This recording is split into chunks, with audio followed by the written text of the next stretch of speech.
Telegraph.co.uk. Lord Hague once warned that plans for a red card system to block EU laws, which are now at the heart of David Cameron's renegotiation strategy, would be impossible to implement. By Laura Hughes, political correspondent. But they say, look at the enhanced role parliaments which is set out in the treaty. If a majority in half the parliaments in the EU object to an EU measure, they might be able to block it. But once again, it doesn't take much of a political analyst to work out that the chances of this mechanism being employed on an irregular basis are vanishingly small. It could only be used if 14 different national parliaments, or nearly all of which have a government majority, defeated an EU proposal and did so in an 8-week period. Yet we only have to consider this for a moment as members of parliament to begin to laugh about it. With the difficulties of oppositions winning a vote in their parliaments, the odds against doing so in 14 countries on the same issue, with the variety of parliamentary recesses around Europe lasting up to 10 weeks in our own case, means that even if the European Commission were to propose the slaughter of the firstborn, it would be very difficult to achieve such a remarkable conjunction of parliamentary votes. So as you heard, the former Foreign Secretary said the system would struggle to work, as it requires a large number of states to oppose a law.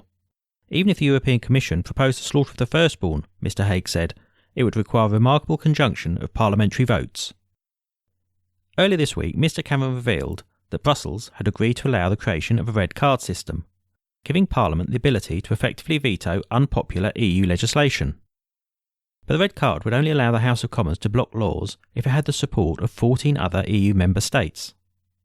But addressing the House of Commons in 2008, Mr Hague said, given the difficulty of oppositions winning a vote in their parliaments, the odds against doing so in 14 countries around Europe, with different parliamentary recesses lasting up to 10 weeks in our own case, are such that even if the European Commission proposed the slaughter of the firstborn, it would be difficult to achieve such a remarkable conjunction of parliamentary votes.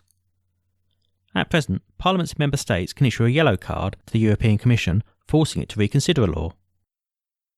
Dr Liam Fox, the former Tory Cabinet Minister, who is fast emerging as the lead for the Out campaign, pointed out that unelected peers in the House of Lords could potentially stop the government from putting a stop to unwanted Brussels legislation. Speaking in the House of Commons yesterday, he said, as far as I can understand it from the proposals set out this morning, the red card system would give a vote to both the House of Commons and the House of Lords as parliamentary chambers.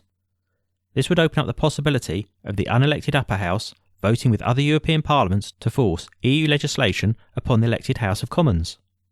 Graham Brady, the chair of the influential 1922 Tory Backbenchers Committee, raised fears that the red card system was not sufficiently easy to deploy.